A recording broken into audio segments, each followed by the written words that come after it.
Hey everyone, in this video I'll be unboxing the M2 MacBook Air. So I bought this on Amazon.com. Usually the normal retail price is $18.99, but I got this on special for $1,700. So it was a 10% discount.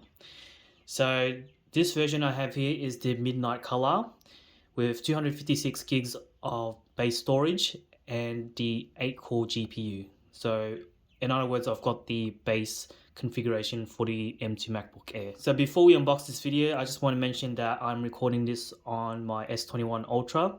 So the audio and video might be a little bit different, but hopefully it sounds and looks crystal clear. Anyways, let's go ahead and unbox in this video.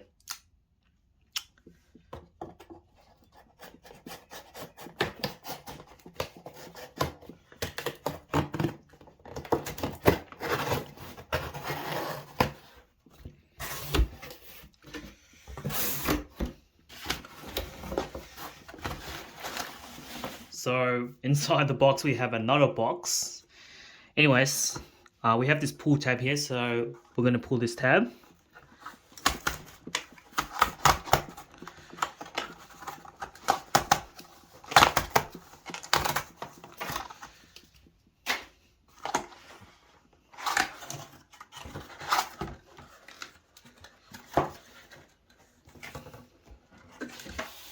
So before we unbox it, let's just take a look around. So we have the side profile of the MacBook Air. On the bottom, MacBook Air, Apple logo, MacBook Air, Apple logo. So here I have the 8GB unified memory with 256 gigs of SSD. So this is the 13.6-inch MacBook Air, and all the specs are stated right there. So we've got this pull tab here, so we're going to go ahead and pull this tab.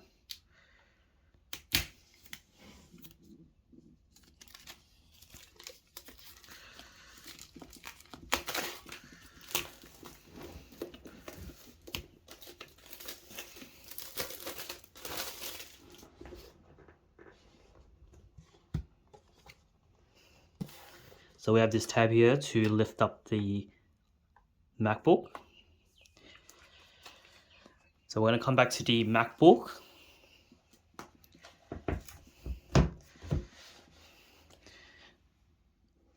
So, designed by Apple in California. Let's see what we get in here. So we have MacBook Air. So it looks like it's just just tells you the buttons and functionality of the MacBook. You have information and 2 sets of midnight Apple stickers. Also in the box we get a 30-watt USB-C power adapter. And down here we have our MagSafe. So as you can see, we've got a midnight MagSafe color to match our MacBook on one end, and the other end we have a USB-C cable on the other end. So that's just a closer look of the braided cable, and perfectly matches the color of the MacBook. So that's all in the box. So let's just peel off this paper.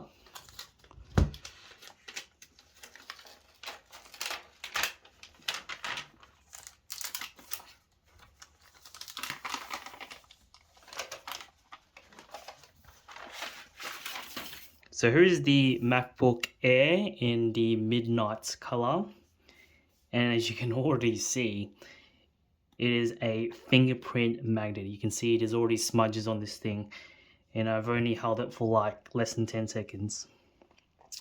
So I'll just show you the thinness. So I wouldn't say it's thinner than the tapered edge of the MacBook Air, but it is thinner than the old MacBook Pro. So taking a look around, so we have the Apple logo on the front, And on this side we have our MagSafe port along with 2 Thunderbolt ports. And just taking a look around the design, we have this little slot here so you can open the MacBook easily. And on the other side we just have the headphone jack, and this is the back view, and we have 4 rubber feet on the bottom. So yeah, it is already a fingerprint magnet,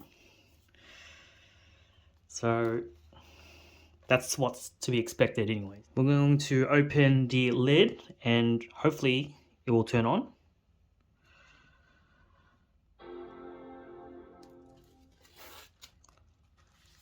And just like that, it's already turned on. So as you can see on the front, we have our screen, and now they've redesigned the screen. So we have a little notch in the center of the screen, and that composes the new 1080p webcam. And if we look at the keyboard here, I can already tell the keyboard is much better compared to the old butterfly keyboard. And so here we have our function keys and along with our QWERTY keys. And then here, this is our fingerprint ID scanner, and also acts as our on-off button. And then down here we have this nice big trackpad. So let's just quickly set this up. So now I'm going to quickly show you how to set up Touch ID. So let's hit continue. So place your finger on the touchpad. It's basically like the iPhone. And your fingerprint is ready.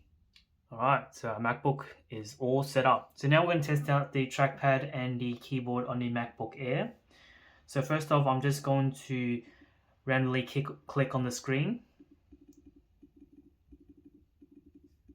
So as you can hear, it is very responsive, and it's using the Taptic engine to simulate a click. So it feels like all the pressure points every time I click on the trackpad is the same. So now we're going to test out the keyboard.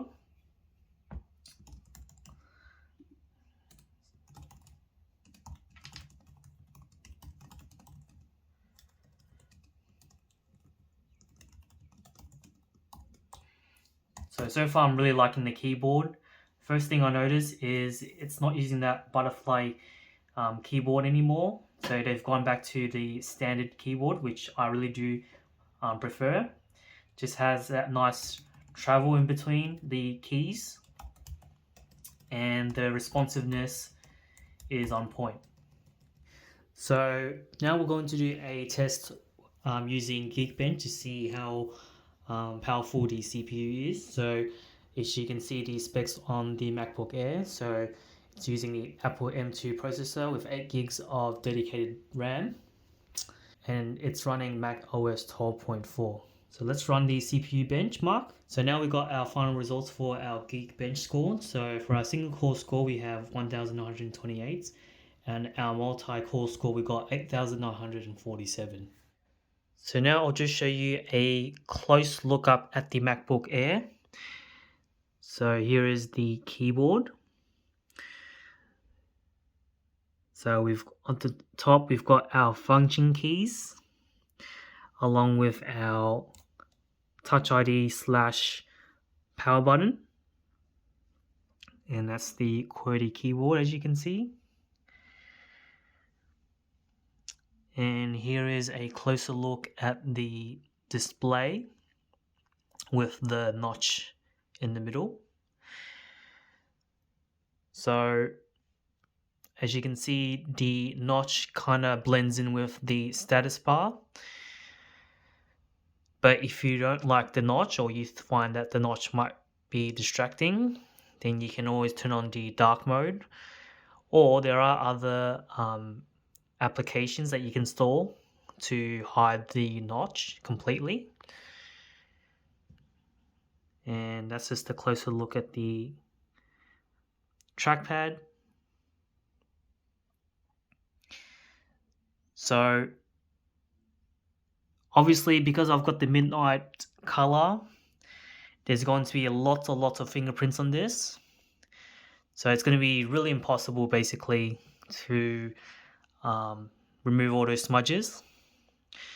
So just to keep in mind if you do get the midnight color version. So now I'm going to briefly explain why I'm switching to the MacBook Air. So I previously owned the MacBook Pro. This is the 2016 model.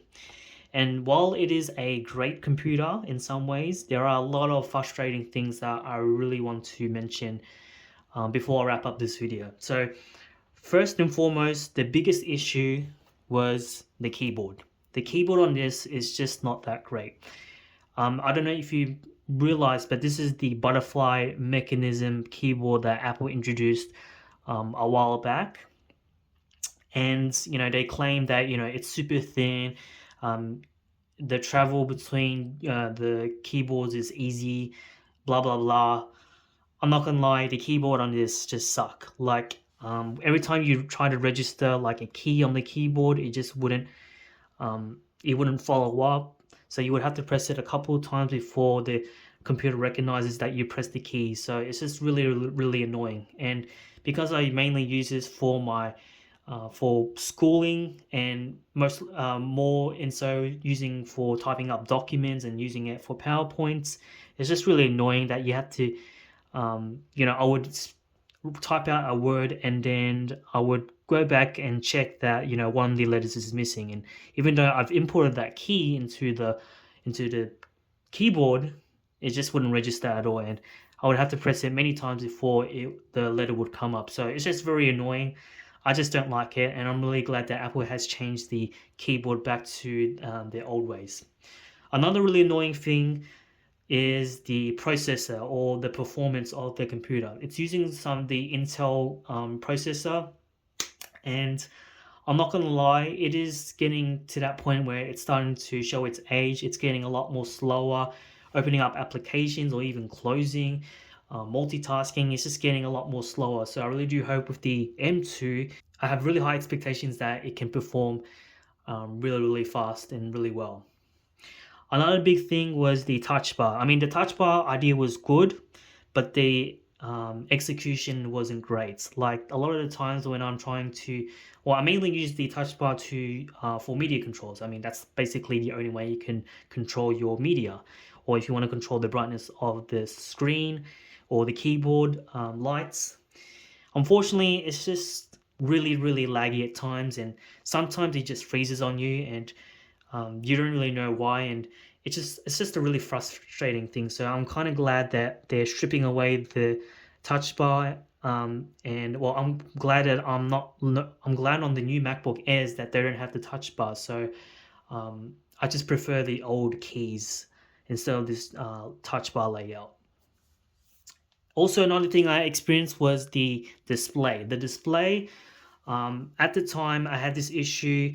Well, it wasn't just me, but people who owned the 2016 and I think 2017 MacBook Pros experienced this, because there's this issue where the display ribbon was really, really short. So every time you open and close the MacBook, the display ribbon will start to slowly rip away. And therefore, it will create this spotlight issue where it will show like a spotlight on the bottom of the display. Thankfully, I actually went to the one of the repair centers, and they were able to fix this completely for free because it was under one of the Apple programs. So, but yeah, that was one of the issues that I had with this MacBook.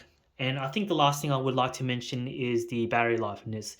It was okay at the beginning when I first got this, but over time it's starting to show its age. It's not lasting as long as I really wanted to. It's probably lasting like 4 to 5 hours on battery before I have to charge it, which is not ideal, especially if you're a student who is basically at school all day and needs the computer.